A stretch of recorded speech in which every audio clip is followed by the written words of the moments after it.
my passport, can you let me in? And Cecilia's like, nah, I'm not letting you in. And this really pisses him off. And he's like, come on. And she's like, nah. And so he just waits. He waits around her apartment complex for several hours. And I don't know if he's waiting on her to come out or if he's waiting on her to change her mind, but she doesn't change her mind. And eventually he comes back to her front door and he uses that key he made to enter. And as soon as he walks through the door, Cecilia panics and she starts yelling at him like, get the hell out. And he's like, well, I just want to talk to you, or whatever he says. But she just keeps yelling at him. And that is when Mario snaps. And pow, he grabs her by the neck with both hands and he squeezes as hard as he can. And they struggle back and forth and he strangles her until she's no longer yelling or moving at all because she's unalived.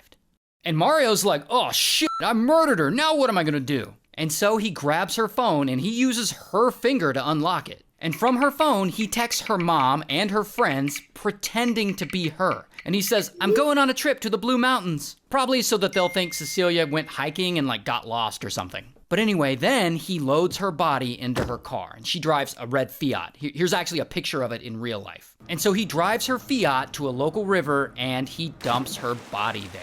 The next morning, Mario orders an Uber to drive him to the airport. So he's in this Uber, and as that Uber is going over a bridge, he rolls down the window, leans out, and he throws the car keys to her Fiat over the railing and down into the water, never to be seen again. And the Uber driver's like, what the fuck is this guy doing? But whatever, soon enough, Mario is on a flight and he flies from Sydney back to Brazil, home free from the murder he just committed. But then, back at the local river, a couple of kayakers just got into the water. And they're kayaking and they see something suspicious floating around, like it could be a body.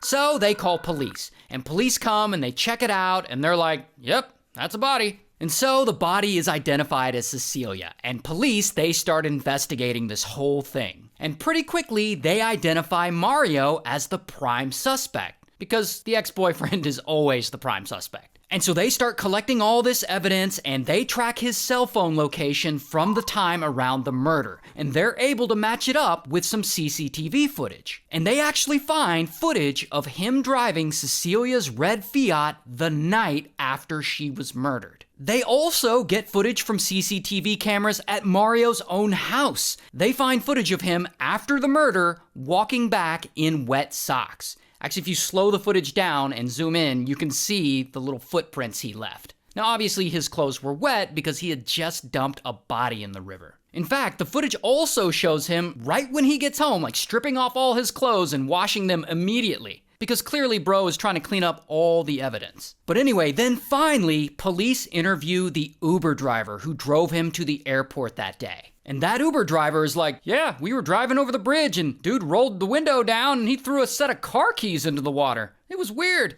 And so police, they send some divers out and it takes about 3 weeks, but eventually they find the keys to Cecilia's red Fiat.